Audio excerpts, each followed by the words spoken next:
Shalom, shalom, Vaos, shalom, encore une fois, bonjour ou bonsoir, euh,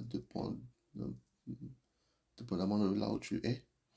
Encore, nous allons sur le chapitre 6 de notre étude de Proverbes, chapitre 6. Chapitre 6 est vraiment un verset, et du moins c'est un chapitre que, que j'aime vraiment, ok? Nous commençons à rentrer en profondeur, ok? Dieu nous emmène à pouvoir aimer la sagesse, il nous emmène euh, euh, à pouvoir embrasser la sagesse. Et Dieu continue toujours dans cet élan-là. Rapidement, je prie, Père éternel, sois béni, enseigne-nous au nom de Jésus-Christ de Nazareth. Euh, Vows, ce chapitre est vraiment très long. Il va jusqu'à 33, 35. Et je vais quand même le lire. Et je pense que peut-être on va dépenser 30 minutes aujourd'hui, ok? Mais bear with me. Rappelle-toi de lire le chapitre. Rappelle-toi de aussi de lire le support sur l'enseignement que je donne, ok? C'est un enseignement très simple que je donne, pour chapitre 6 et pour chaque chapitre. Et il y a l'audio qui accompagne, ok? So, utilise ces choses-là euh, pour ton édification. Donc, je vais rapidement lire puisqu'on n'a pas, on a vraiment beaucoup à toucher aujourd'hui. J'aimerais donner des questions, des advice pratiques, ok? Donc, on va commencer. Euh, Ce chapitre-là, c'est le danger de la paresse et du compromis, ok? En général, mais commençons, ok? Et je lis rapidement. Il dit, mon fils, si tu as cautionné ton prochain, si tu t'es engagé pour autrui, si tu es enlacé par les paroles de ta bouche, si tu es pris par les paroles de ta bouche, fais donc ceci, mon fils, dégage-toi, puisque tu es tombé au pouvoir de ton prochain. Va, prosterne-toi et fais des instances auprès de lui. Ok? Ok? Ne donne ni sommeil à tes yeux, ni assoupissement à tes paupières. Ok? Dégage-toi comme la gazelle de la main du chasseur, comme l'oiseau de la main de l'oiseleur. Dieu est en train de te parler ici. Dieu est en train de nous parler. Dieu est en train de te parler. Dieu est en train de nous parler. Ici, Dieu est en train de nous dire beaucoup de choses. Mon fils, si tu t'es porté garant pour ton prochain, si tu as donné ta main à un étranger, tu es lié par les paroles de ta bouche. Il veut te dire seulement dégage-toi, comme la gazelle de la main du chasseur. Qu'est-ce que cela Dieu est en train de te dire ici? Qu'est-ce que Dieu est en train de te dire ici? Sois prudent dans tes engagements. C'est ce que Dieu est en train de nous dire. Sois prudent dans tes engagements. Ne promets pas à la légère. Surtout quand il s'agit d'argent et de responsabilité. Beaucoup de problèmes commencent quand on veut aider sans réfléchir. Dieu n'est pas contre aider, mais il faut le faire en pensant. Parce que ce n'est pas tout que tu peux faire. L'intention peut être bonne, mais la sagesse consiste à mesurer les conséquences avant de s'engager. Si tu ne peux pas soulever, pourquoi alors tu veux aider? La Bible même nous dit, avant de construire une maison, on s'assure qu'on a tout le matériel avant de commencer la maison. Si tu t'es déjà mis dans une situation risquée par une promesse, une dette ou un accord qui n'est pas juste, la Bible te dit, n'attends pas. Il dit ici, n'attends pas. Ne donne ni sommeil à tes yeux, ni soupissement à tes paupières. Il dit, fais donc ceci, mon fils, dégage-toi. Tu comprends? Il dit, n'attends pas. Humilie-toi, parle avec la personne concernée et cherche à te libérer au plus vite. C'est un appel à la responsabilité et aussi à l'humilité, parce qu'on peut faire des erreurs. Mais reconnaître une erreur n'est pas une honte. C'est une preuve de sagesse. Dieu bénit ceux qui agissent rapidement pour remettre de l'ordre dans leurs affaires. Chrétiens, on a tellement de choses à donner à ce monde. Vous voyez ce que je viens de dire là. Si les gens suivaient cela à la lettre, ça allait fixer beaucoup de gens, beaucoup de problèmes dans leur vie des gens. Je vais continuer. En 6, il dit, va vers la fourmi. Va vers la fourmi, paresseux. Considère ses voies et deviens sage. Va vers la fourmi, paresseux. Considère ses voies et deviens sage. Elle n'a ni chef, ni inspecteur, ni maître. Elle prépare en été sa nourriture. Elle amasse pendant la moisson de quoi manger. Famille, la Bible nous a tout pour nous, pour que nous soyons sages. Et la Bible même te demande de pouvoir regarder même à la fourmi. Pour te faire comprendre que la nature nous enseigne la vérité. En 9, il dit, paresseux, jusqu'à quand seras-tu couché? Quand te lèveras-tu de ton sommeil? Un peu de sommeil, un peu d'assoupissement en 10, un peu, croiser les mains pour dormir. 11, et la pauvreté te surprendra comme un rôdeur, et la 17 comme un homme en âme. Je te dis quelque chose, je reprends le 11. Et la pauvreté te surprendra comme un rôdeur, et la 17 comme un homme en âme. Je te dis quelque chose, tu es paresseux, tu ne pourras pas créer de la valeur, tu ne pourras pas te nourrir. La conséquence de la paresse t'envoie à la pauvreté. Prière ne peut pas t'enlever dans ça là. Soyons productifs.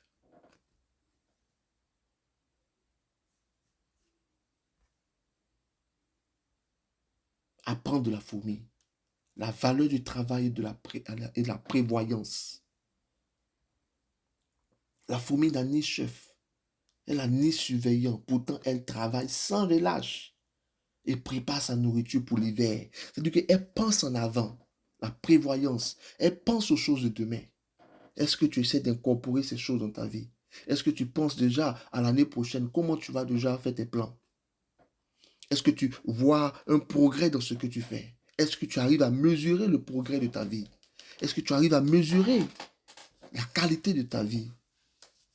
Et quand je dis qualité de ta vie, je parle en termes de paix, en termes de valeur ajoutée. Est-ce que tu te vois en train d'avancer? Est-ce qu'il y a plus de paresse dans ta vie? S'il y a plus de paresse, alors tu connais la conséquence de la paresse. On vient de dire, il dit c'est la pauvreté.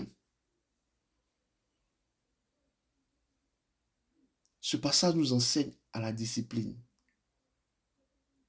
Une discipline discrète, silencieuse. Fais ce qu'il faut, même quand personne ne regarde. Beaucoup de gens attendent la motivation ou la reconnaissance avant d'agir. Mais la sagesse, c'est d'avancer même dans l'ombre, de bâtir patiemment aujourd'hui ce qui portera du fruit demain. Est-ce que les gens font ça? Comme un père ou une mère qui travaille dur dans le silence, n'a pas besoin de dire, voilà ce que je fais pour ma famille, mais qui travaille dans le silence, qui fait ce qu'il a à faire pour créer un avenir meilleur pour sa famille. Beaucoup de gens attendent la motivation, la reconnaissance avant d'agir. Des gens qui cherchent, qu'on appelle ça, l'approbation ou pas l'approbation, du moins, c'est la validation. Mais la sagesse, c'est d'avancer même dans l'ombre, de bâtir patiemment aujourd'hui ce qui porterait du fruit demain. Parce que tu sais que Dieu te regarde. Tu ne te vois pas dans les yeux des autres. Le sommeil et la négligence paraissent inoffensifs. Let me tell you this. Mais ils ouvrent la porte à la pauvreté et à la stagnation. Est-ce que tu sais ça? Si tu penses que travailler pour quelqu'un, c'est juste ça la vie, c'est pas ça la vie. Quand tu vas travailler pour quelqu'un, c'est une étape de ta vie pour pouvoir arriver à ce qu'on appelle la financial independence. Ce n'est qu'une étape de ta vie. Tu n'es pas appelé pour travailler pour quelqu'un toute ta vie. Alors pendant que tu travailles pour quelqu'un aussi ne dort pas, prends le temps de réfléchir à comment te sauver de ce qu'on appelle le rat race. Le succès spirituel, moral ou matériel ne vient pas d'un coup de chance. Les gens pensent que quand les gens s'en sortent dans la vie, c'est un coup de chance. Aujourd'hui, social media nous montre que c'est l'opposé. Mais quand tu regardes tous les gens dans social media, là, sur le long terme, regarde. S'ils n'apprennent pas à développer, à créer, c'est peu vraiment dans le long terme qui s'en sortent. Mais quand tu regardes dans la vie, ceux qui vraiment qui créent de la valeur, que ce soit par exemple les gens de le owner de Facebook, de Tesla, le owner comment on appelle Microsoft, toutes ces personnes, c'est le travail sur le long terme, la création de la valeur. Il se construit chaque jour par la constance, la responsabilité et la foi. J'aime beaucoup le 10 sur le 11. Il dit un peu de sommeil, un peu d'assoupissement. Désolé. Un peu de sommeil, un peu d'assoupissement et la pauvreté te surprendra. Qu'est-ce qu'il veut dire en d'autres termes? Il veut dire ne dors pas sur ton potentiel. Réveille-toi à ta mission, à tes dons et à ce que Dieu t'a confié. Il y a quelque chose en toi pour l'humanité. Le monde a besoin de ton effort, de ton excellence et de ton exemple. Ok? Allons-y, continuons toujours sur le 12. En 12, il dit, l'homme pervers, l'homme inique marche la fausseté dans la bouche. Il cligne des yeux, parle du pied, fait des signes avec les doigts. La perversité en 14, la perversité est dans son cœur. Il médite le mal en tout temps. Il excite des querelles. Aussi, sa ruine arrivera-t-elle subitement. Il sera brisé tout d'un coup et sans remède. Prêtez attention à ce qu'il dit. Il y a six choses que hait l'Éternel. Et même 7 qu'il en a en horreur. Prêtez attention à ça en 17. Voilà ce que Dieu hait. Les yeux ôtés, les gens qui sont hautains, qui sont très fiers d'eux. Je te dis quelque chose, que tu aies tout l'argent du monde. Tu es comme, ta vie est fragile. J'ai un ami dans mon travail, un des directeurs d'un département dans l'accounting, dans la comptabilité. C'est un Jamaïcain. Un monsieur peut-être qui est dans la cinquantaine.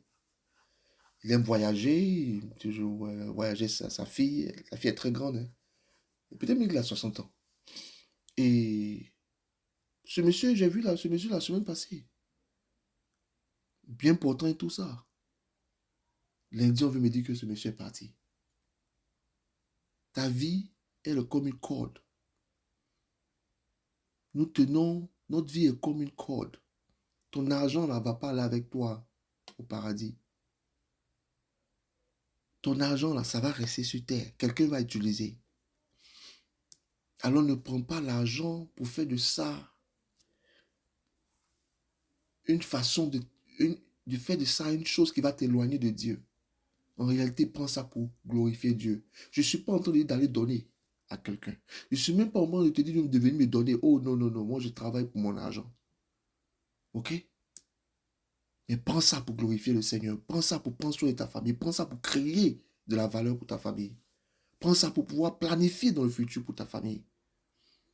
Si tu peux aider l'orphelin, la veuve, c'est encore mieux. Ou prends ça pour faire des choses pour glorifier le royaume des cieux.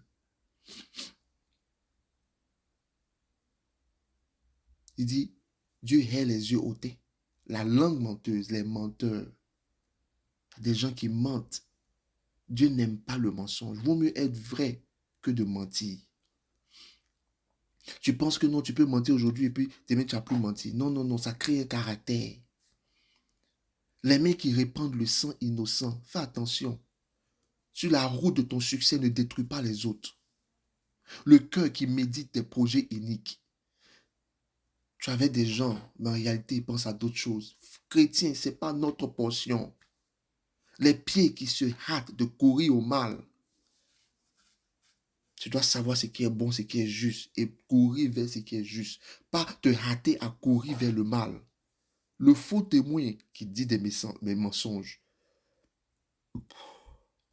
Ok? Dieu n'aime pas ceux qui sont des faux témoins. Quand quelqu'un a fait quelque chose de bien, mon père m'a appris une chose. Il dit, si quelqu'un t'a donné un verre d'eau une fois, a mis de l'eau dans ta bouche une fois, tu dois tu dois. C'est-à-dire que, je ne sais pas comment expliquer cela. J'aimerais dire ces mots, Père à son âme. Il faut avoir du respect pour tout le monde. Mais ceux qui ont mis de l'eau dans ta bouche au moment où tu avais besoin d'eau, à ces personnes-là, tu leur dois plus que le respect. C'est-à-dire, tu leur dois quelque chose. Le respect, même s'ils déconnent, garde quand même le respect. Je continue toujours. Mon fils, garde les préceptes de ton père et ne rejette pas l'enseignement de ta mère. Quand tu vas rapidement en 12, il dit quelque chose que j'aime. Il dit l'homme pervers, l'homme inique marche avec la fausseté de la bouche. Je retourne rapidement parce que je suis envoyé là-bas, ok? Ça m'envoie, Dieu m'envoie là-bas. Ce passage décrit une personne rusée, manipulatrice, qui sème le mal et divise les autres. L'homme pervers, l'homme inique, marche avec la fausseté dans la bouche. Cela décrit une personne rusée. Tu penses que tu es rusé. Tu n'es pas rusé devant Dieu. Manipulatrice qui sème le mal et divise les autres. Oh non, on ne fait pas ça. Elle parle avec des clins d'œil trompeurs, des gestes cachés, des intentions déguisées. Dieu dit que cette manière de vivre conduit à une ruine soudaine. Car la tromperie finit toujours par se retourner contre celui qui la pratique. Est-ce que tu sais cela? Voilà pourquoi Dieu dit que quand tu es juste là, tu dors en paix. Famille, tout ce que je suis en train de te dire, il faut d'abord chercher à pratiquer cela dans le quoi? Le secret d'abord. Dans le secret, dans ta maison, et tu vas voir que tu seras capable de pratiquer cela partout. Tu seras une valeur ajoutée même dans l'église. La leçon est claire ici, famille. La droite protège, la droiture protège.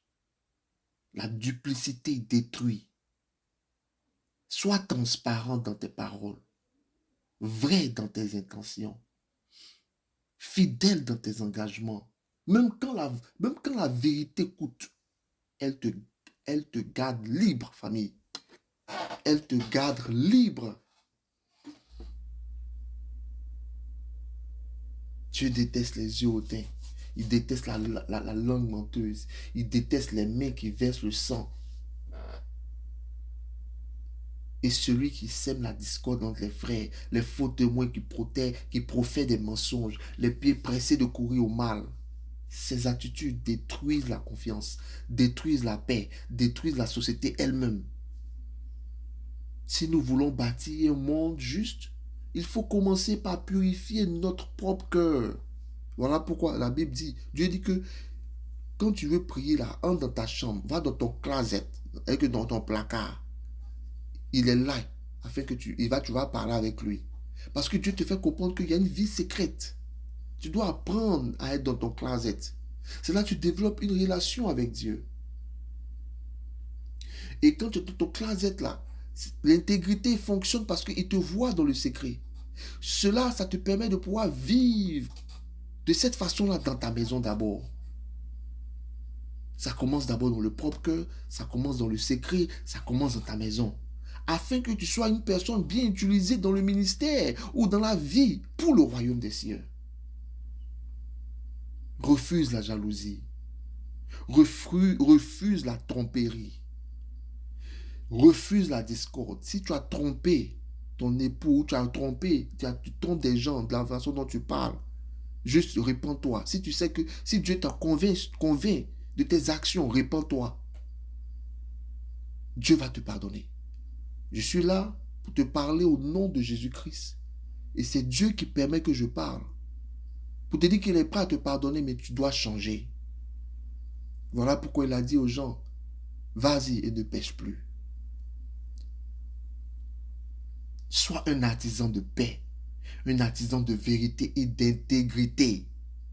Voilà pourquoi la Bible dit, nous sommes lumière dans ce monde. Nous sommes le sel de la terre. Où est ton sel? Épouse de Dieu, Église de Dieu. Voilà pourquoi Matthieu 5, 9, il dit, heureux ceux qui font régner la paix, car ils seront appelés les fils de Dieu. Est-ce qu'il y a la paix dans ta maison? Est-ce qu'il y a la paix autour de toi? Est-ce qu'il y a la paix avec tes camarades? C'est comme ça que nous reconnaissons ceux qui sont de Dieu. Surtout pour ceux qui ont accepté Jésus-Christ. Il dit en Matthieu 5, 9, heureux ceux qui font régner la paix. Même si ça leur coûte quelque chose. Toi, tu veux faire régner la paix. Tu sais que quand c'est toi là, parce que à cause du cœur hautain, tu n'apprends pas à te calmer, tu vas faire trembler ta maison. La Bible dit, il faut savoir porter sa croix.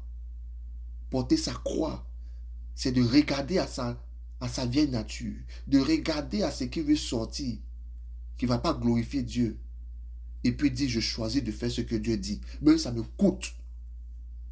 Il dit de garder la paix, je vais travailler à garder la paix, là où je pars. Je fais le choix. Voilà pourquoi la Bible dit que la crainte de Dieu est le début de la sagesse, commencement de la sagesse. Parce que tu crains Dieu et que tu appliques ses commandements, ça montre que tu es sage.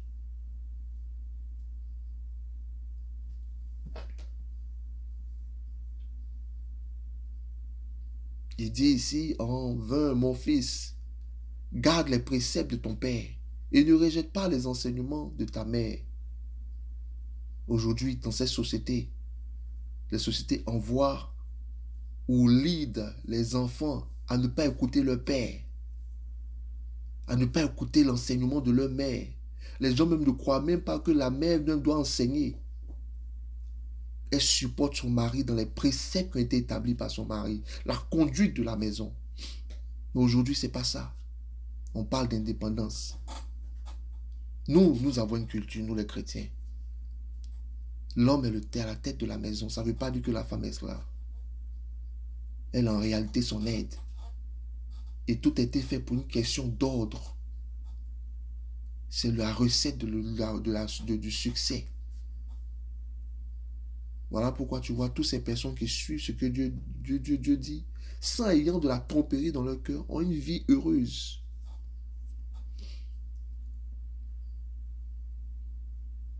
Aujourd'hui, ce monde conduit nos enfants à ne pas respecter leurs parents, à ne pas respecter le père. Souvent même des femmes envoient leurs enfants à manquer de respect à leur père. Des femmes manquent de respect à leur mari devant leurs enfants.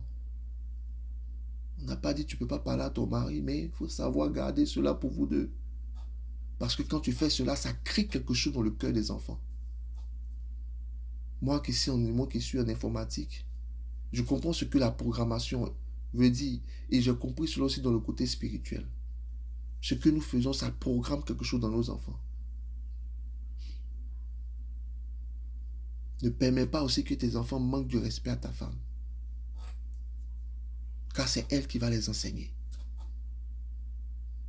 Voilà pourquoi tu vois les mères, vous voyez en général la maman, les enfants écoutent beaucoup leur maman. C'était programmé comme ça par Dieu. En 21, lis-les constamment. Il dit, lis-les constamment sur ton cou. Attache-les à ton cou. Lis-les constamment sur ton cœur. Attache-les à ton cou. Il parle des préceptes, ok, de l'enseignement de la mère, préceptes du père. Ils te dirigeront dans ta marche. Ils te garderont sur ta couche. Ils te parleront à ton réveil. Vous voyez, c'est important de faire comprendre à nos enfants l'importance des conseils des parents. Et Dieu demande à nos enfants que nos enfants prennent les préceptes et les conseils de leurs parents dans leur cœur. Mais aujourd'hui, les enfants pensent qu'ils connaissent tout. Voilà pourquoi c'est important d'inculquer cela aux enfants quand ils sont petits, d'éviter des bagarres devant les enfants. En 23, il dit, car le précepte est une lampe et l'enseignement une lumière, et les avertissements de la correction sont le chemin de la vie. Il y a des gens qui n'aiment pas les avertissements, ils n'aiment pas les réprimandes, ils n'aiment pas la correction. Quand tu as un cœur hautain, quand tu n'es pas humble, tu ne peux pas voir le précepte comme une lampe, l'enseignement comme une lumière. Et il continue en 24 pour dire, ils te préserveront de la femme corrompue et de la doucereuse et de la langue doucereuse de l'étrangère. Ne la convoite pas, en 25, dans ton cœur pour sa beauté, et ne te laisse pas séduire par ses paupières, car pour la femme prostituée, on se réduit à un morceau de pain, et la femme mariée étant un piège à la vie précieuse. 27. Quelqu'un mettra-t-il un feu dans son sein sans que ses vêtements s'enflamment? Quelqu'un marchera-t-il sur des charbons ardents sans que ses pieds soient brûlés? Tu comprends? Ce sont des choses qui brûlent. Il faut l'éviter, il faut le fuir. Il en est de même pour celui qui va vers la femme de son prochain. Quiconque la touche ne restera pas impuni. Si tu m'écoutes aujourd'hui, s'il y a un homme parmi vous, fais de ton mieux. Prie, jeûne, demande à Dieu ta grâce, reste focus sur Dieu. Et reste fidèle à la femme de ta jeunesse. Reste fidèle à ta femme.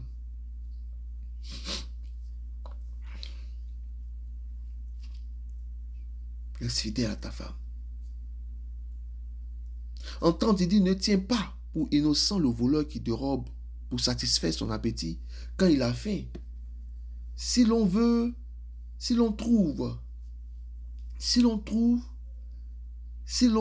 le trouve, il fera une restitution au septuple. Il donnera tout ce qu'il a dans sa maison. Mais celui qui commet un adultère avec une femme est dépourvu de sens. Celui qui veut se perdre agit de la sorte. Que je pense que ce verset 32 dit beaucoup sur l'adultère.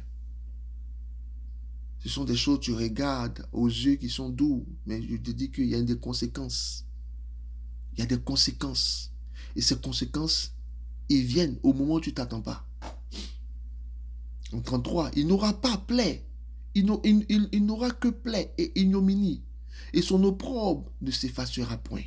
Car la jalousie met un homme en fureur. Et il est sans pitié au jour de la vengeance. Il n'a égard à aucune rançon. Et il est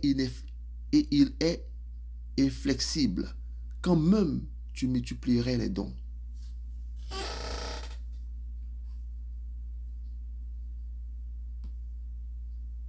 Protège ton cœur. Protège ton cœur et tes yeux de la séduction qui est destructive. En 24, je te rappelle, il dit, qu'elle te garde de la femme d'autrui. Il parle des préceptes. De la langue doucereuse de l'étranger. Ce verset nous rappelle que la tentation ne commence pas toujours par l'action, mais par le regard, la pensée, les mots flatteurs.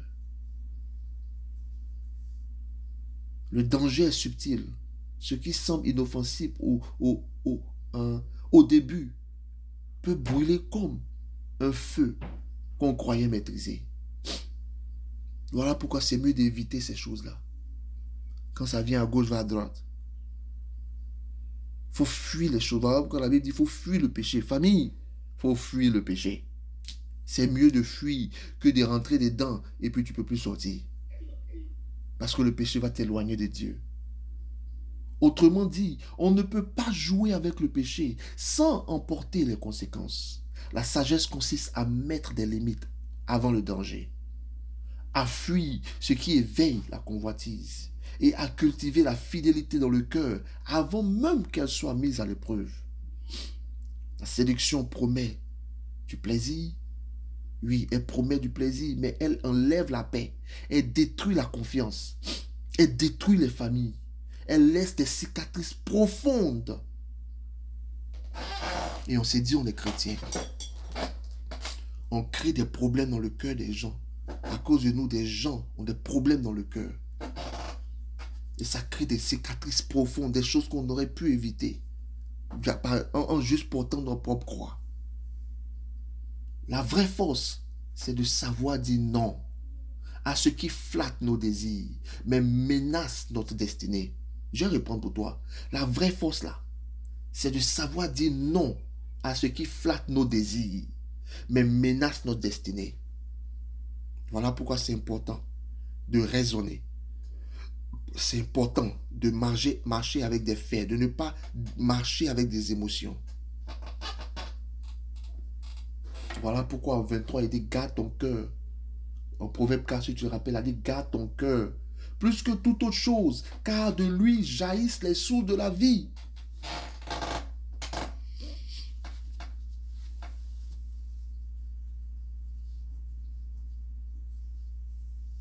Oui, la sagesse garde l'adultère. L'adultère détruit l'honneur et la paix. Les commandes sont une lampe. Les commandements de Dieu, les conseils sont une lampe. La sagesse de Dieu est une lampe. Aussi l'homme pervers sème le trouble. Et ne jamais oublier de prendre l'exemple de la fourmi. Elle travaille, elle est travailleuse. Elle est vraiment travailleuse, la fourmi. Elle est vraiment, vraiment travailleuse. Ne trahis pas la confiance, car les blessures de la trahison ne guérissent pas facilement. Ça, c'est une chose que j'ai compris dans la vie. Voilà pourquoi I try to be careful. Apprends à ne pas blesser les autres. Be thoughtful, intentionnel dans ce que tu fais. Voilà pourquoi en verset 30-31, il dit, on ne méprise pas le voleur qui vole pour satisfaire son appétit quand il a faim. Mais si on le découvre, il devra rendre 7 fois autant. Et ce texte montre d'abord que certaines fautes, comme le vol par nécessité, peuvent être réparées, même si elles restent mauvaises. Mais l'adultère, lui, va plus loin. Il touche le cœur, il touche la confiance et l'honneur. Voilà pourquoi au 32, il dit, celui qui commet un adultère est dépourvu de sens. Il détruit lui-même son âme. C'est une leçon sur la fidélité et les conséquences des choix. Un acte d'infidélité détruit la paix intérieure, brise des familles et sème la honte. Le pardon de Dieu est réel, mais les cicatrices humaines demeurent. On aime toujours, il faut demander pardon à Dieu. Mais fais un effort aussi pour pouvoir do the right thing, pour faire ce qui est juste. Oui, Dieu va pardonner, mais en attendant, les hommes sont blessés en griffe, un grand H. Les hommes sont blessés. Les hommes, je parle de que ce soit homme ou femme, ok? Faut pas voir ça en genre masculin. La sagesse, ici, est de préserver la confiance avant qu'elle soit trahie. Ne joue pas avec les émotions. Ne trompe pas ceux qui t'aiment. Ce Dieu que Dieu a mis dans ta vie, ta famille, tes enfants là, c'est ton devoir de les regarder d'abord. Tu les mets en premier d'abord. Si chaque personne dans sa famille faisait cela, ça allait fixer tous les problèmes, comme on dit souvent en Afrique. Chaque personne nettoie devant sa maison, le quartier est nettoyé. Et les gens ne pensent pas à cela. Ne joue pas avec les émotions. La fidélité, c'est la vraie force. C'est refuser le plaisir d'un instant pour garder la paix d'une vie entière. Très important. Très important, famille. Très, très, très important. J'aimerais rapidement parler de la fourmi encore. La vie demande de la préparation et de la discipline. Si tu veux réussir, ne remets pas les choses à demain. Sois travailleur. Famille, sois travailleur. Que tu sois en Afrique. Si tu as des parents même qui ont une terre, faut te demander, est-ce que je peux avoir cette terre-là? Ça n'a même pas besoin de payer. Il faut m'emprunter cela pour un an. Va t'asseoir, regarde au marché pour voir ce que les gens mangent. Regarde. Les gens mangent beaucoup la tomate. Les gens mangent beaucoup l'igname. Les gens mangent beaucoup le manioc. Regarde. Va et fais de la culture. Tu vas voir commencer à créer de la valeur. Parce que pour créer de la valeur, tu dois créer du service. Tu dois vendre un service ou un produit. Ne cherche pas à aller payer un portable d'1 million. Pourtant, tu n'as même pas quelque chose dans ta poche. Sois comme la fourmi. Pense à demain. Et sois ambitieux. Ambitieux, ce n'est pas du mauvais côté. Il y a deux champs d'ambitieux. Il y a ambitieux qui détruit. Mais ambitieux, c'est-à-dire tu veux good for yourself et pour ta famille. Sois comme la fourmi. Travaille même quand personne ne te regarde. Prévois quand. Ou bien prévois avant que les problèmes n'arrivent. Tu penses, tu prévois en avance. Et construis patiemment ton avenir. Un grand avenir ne se construit pas en 6 semaines. Des grandes choses prennent du temps. Parce que tu dois créer une grande fondation. Et les gens n'ont pas besoin de voir cela. Ne regarde pas l'approbation, qu'on appelle ça, j'ai dit le mot tout à l'heure, à la validation des autres. La plupart des gens dans le monde,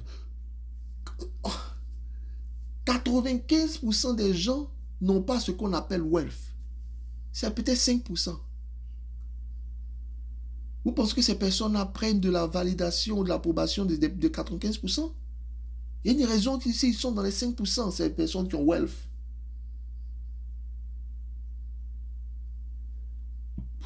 Construis patiemment ton avenir.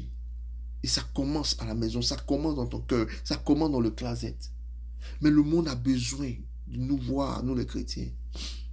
Évite aussi les promesses irréfléchies et les mauvaises influences. Garde ton cœur pur et tes pas droits, car ce sont les petites décisions quotidiennes qui déterminent ton chemin. Dieu honore la diligence. Est-ce que tu sais ça? Dieu bénit tout le monde. Tu sais pas? Il ne sait pas seulement les chrétiens, il bénit tout le monde. La Bible dit qu'il fait venir le soleil et la pluie sur le méchant comme sur le juste.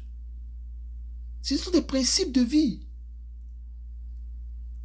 Voilà pourquoi il faut juste prier pour ton salut. Prie pour grandir avec Dieu. Il faut demander à Dieu, donne-moi la force et l'intelligence. Tu travailles, ça va sortir. Garde ton cœur pur et tes pas droits, car ce sont les petites choses quotidiennes qui détruisent qui déterminent ton chemin. Dieu honore vraiment, il honore l'honnêteté, il honore la diligence et la prudence. Je te l'ai dit, tu le fais cela, tu vas voir la bénédiction de ta vie. Il y a des choses que, en prêchant, je ne peux pas parler, mais je vois sa bénédiction dans ma vie. Chaque année, je vois encore plus. Au point qu'aujourd'hui, famille, tu ne cherches pas à voir avec les yeux d'homme. Cherche à voir avec les yeux d'un homme de foi. Aujourd'hui, je connais moi mon appel. Je connais moi ce que je suis dans la vie de quelqu'un. Et Dieu m'a appris quelque chose. Si je rentre dans la vie de quelqu'un, je n'ai pas besoin de trop parler de cela. Si une personne ne voit pas ce que je peux apporter à la personne et la personne attend quelque chose de rapide, la personne va manquer le but. Parce qu'il y a des choses auxquelles je ne veux pas parler. Tout est un process. Tout est une question de foi. On ne prend pas des décisions des personnes qui ont une série ou une habitude de prendre de mauvaises décisions. Famille, va vers la fourmi. Sois sage. J'aime le proverbe 6. La sagesse nous appelle à la vigilance, à la diligence et à la sainteté. Dieu hait le compromis. Dieu hait la paresse. Dieu hait la duplicité. Il veut que nous marchions dans la lumière avec zèle et pureté. Ok? J'espère que tu as compris ce que je suis en train de dire aujourd'hui de la part du Seigneur. Sois diligent dans ton travail et ta vie spirituelle. Aie une sagesse active. Rejette les compromis et la manipulation. Choisis la droiture. Déteste ce que Dieu déteste. Tu comprends? Apprends à connaître ton Dieu. C'est dans la parole de Dieu que tu peux connaître Dieu. Ce n'est pas par révélation des gens. Et quand tu connais Dieu, tu sais ce qu'il déteste, tu sais ce qu'il aime. Et comme tu sais ce qu'il aime, là, c'est ça que tu fais. Là, il dit que non, que tu es sage. Laisse la parole éclairer tes pas. Elle est la lampe. Elle est ta lampe. Protège ton cœur et ton foyer. Aujourd'hui, il y a des gens qui ne savent pas ça. Protège ton mari. Protège ton mari. Protège ta femme. Beaucoup d'enseignements amènent les gens à sortir de leur maison, à regarder dehors d'abord. Qui vous a dit que c'est comme ça? Ça, c'est pas l'évangile de Christ. Voilà pourquoi on voit aujourd'hui des familles détruites. Protège ton cœur et ton foyer. La sagesse garde ton héritage. Famille, que Dieu vous bénisse. Que Dieu vous garde. Regarde au shift. Il y a un shift qui se passe aujourd'hui dans le monde. Il y a une transition. Beaucoup de choses sont en train de se passer. Nous rentrons dans une autre ère. Si tu n'apprends pas à savoir ce qui se passe, tu vas te retrouver dans le wrong side. C'est avec qui tu marches. Cherche des gens qui veulent avancer, mais aussi qui sont justes et purs, qui marchent dans la pureté, dans la droiture. C'est rare, mais tu sais quoi? Cherche. Mais tu dois savoir ce que tu cherches aussi. Que Dieu vous bénisse. Nous avons parlé de Proverbe 6. Et nous savons que Dieu nous a parlé aujourd'hui. Que Dieu vous bénisse, Vaos. Et encore, merci de me recevoir. Désolé pour le temps. Votre serviteur aussi travaille. Il est très busy. Mais nous restons fidèles à l'assignment afin de pouvoir délivrer chaque jour le message. Que Dieu vous bénisse. Au nom de Jésus-Christ de Nazareth, je prie. Amen. Rapidement, je vais prier aussi. Père, je veux marcher dans la lumière de ta sagesse. Et je le dis en lisant sur l'enseignement que j'ai donné, que vous avez, ok? Donne-moi un esprit diligent. Donne-nous un cœur droit et une haine du mal. Que ta parole soit notre lampe, notre garde, notre chemin. Alléluia! Protège notre cœur, notre foyer et nos témoignages. Nous choisissons aujourd'hui la pureté, la vérité et la fidélité. Au nom de Jésus. Amen.